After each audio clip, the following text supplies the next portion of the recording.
Last time in the series, we found out Dale Jarrett would be the 1997 NASCAR Cup Series champion under the playoff format. Now let's get to the 1998 season, NASCAR's 50th anniversary season.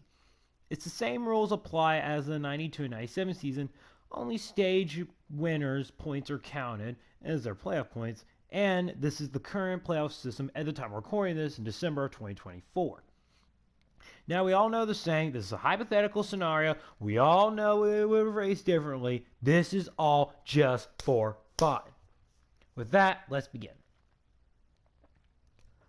After 20 years of trying and 20 years of frustration, Dale Earnhardt Sr. would finally win the 1988 Daytona 500 to lock in his spot in the playoffs.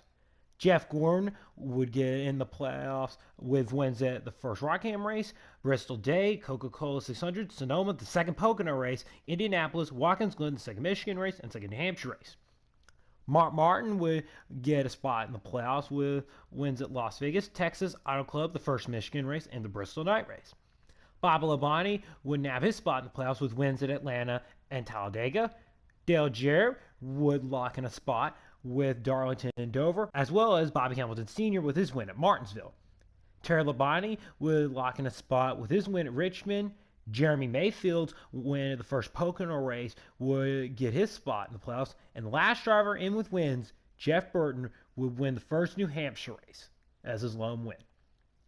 With 9 different winners, that left 7 spots open for drivers on points. Those drivers would ultimately be Rusty Wallace, Kenny Schrader, the late John Andretti, Sterling Marlin, Jimmy Spencer, Ernie Irvan, and Michael Waltrip.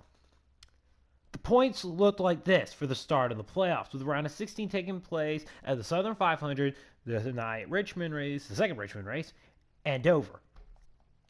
At the Southern 500, Jeff Gordon would punch his ticket into the next round with his win, as he would go back-to-back. While those that had strong runs were Jeff Burton, Dale Jarrett, Dale Earnhardt Sr., Jeremy Mayfield, Ernie Irvan, Sterling Marlin, and Rusty Wallace. Those that suffered poor runs were Bobby Hamilton Sr., Terry Labonte, Jimmy Spencer, and most notably, Mark Martin. The points looked like this heading into Richmond. Mark Martin's bonus points with the regular season softened the blow from the engine issues from affecting the championship. The same cannot be said for Spencer and his problems. At Richmond, this happened. One more lap to go. Gordon in behind Jeff Burton. Gordon heads for the inside, coming off corner number 2, down the backstretch. Jeff Gordon pulls alongside, but Burton inches ahead as they move through the third and fourth corners. They're coming to the line for the win. It is Jeff Burton winning over Jeff Gordon. What a great race. Wow.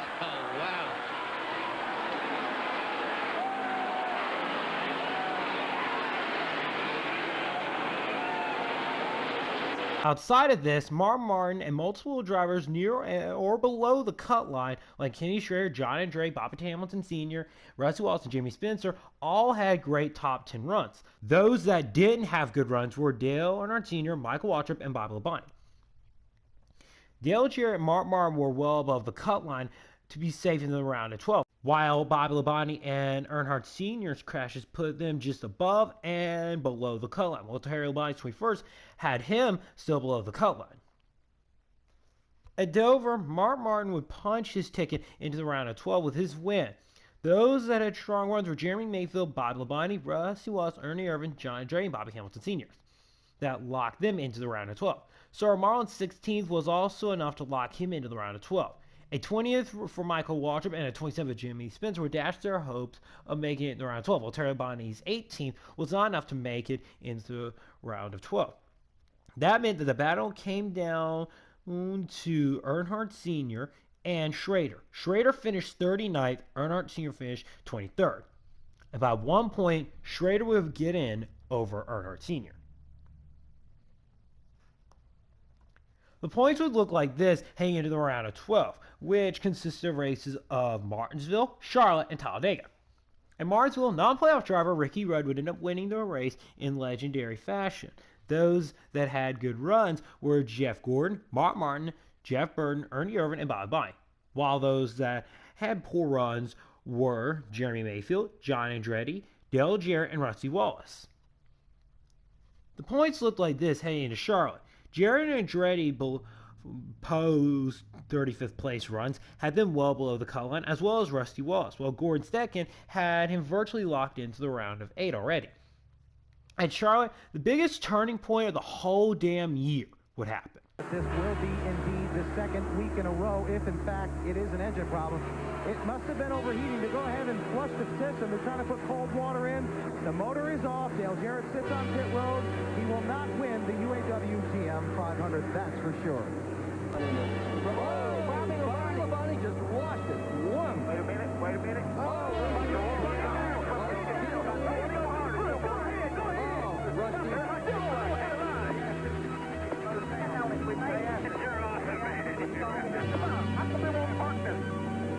Oh, big crash. You were more trouble. Turn 2. Oh. Back in front of you. 2 of them. Wow. Bernier is one of them. I think Jeff Burton was also involved in snake bit meters today. Like, wow. 7 of the 12 playoff drivers having issues or being involved in accidents, those being Dale Jarrett, Jeremy Mayfield, Rusty Wallace, Sterling Marlin, Ernie Irvan, Bob Labonte, and Kenny Schrader. While Marmar would win and lock himself into the round of 8, Jeff Gordon's top 5 would officially lock him into the round of 8 on points, and Jeff Burton would mathematically be in as well on points with his third. The points looked like this heading into a wild card race number 2 at Talladega, since Charlotte was basically the first wild card race.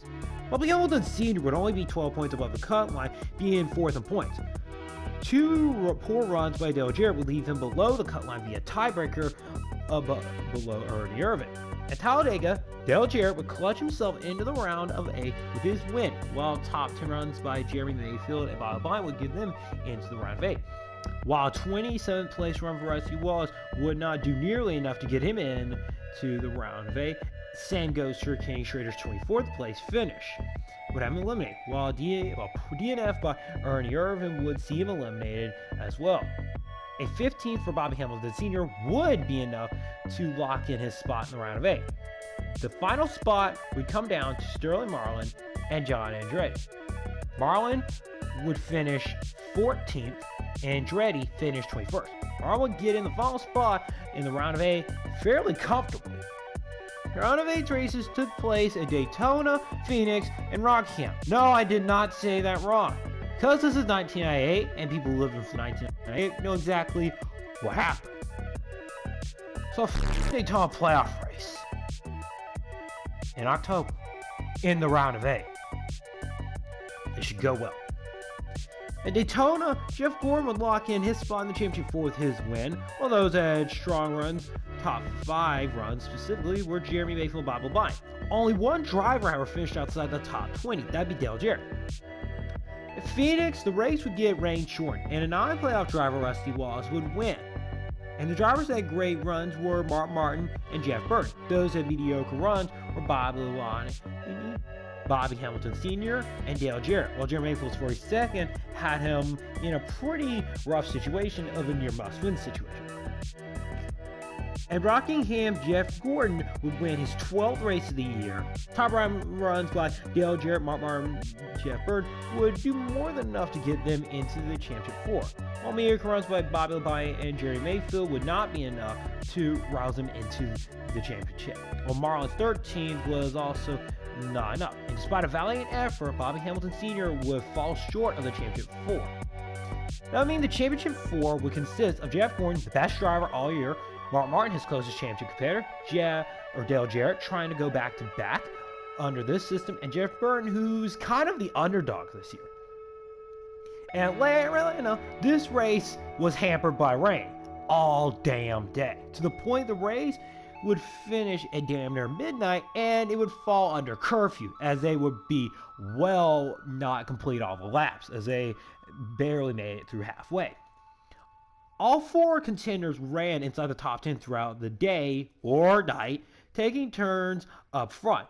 But late in the race, while curfew was called and 10 laps to go was given, Jarrett was in the lead, with Gordon, however, hot in his tail, 6 laps to go. There will be 6 laps to go when they cross the line, and now Jeff's got a good run also coming off corner number 4. They come down in front of the main grandstand. They're side by side, and Gordon has the lead. Oh, and Jarrett gets him a little bit loose. He has to chase the car up the hill. Can Jarrett get back underneath him? No, he can't.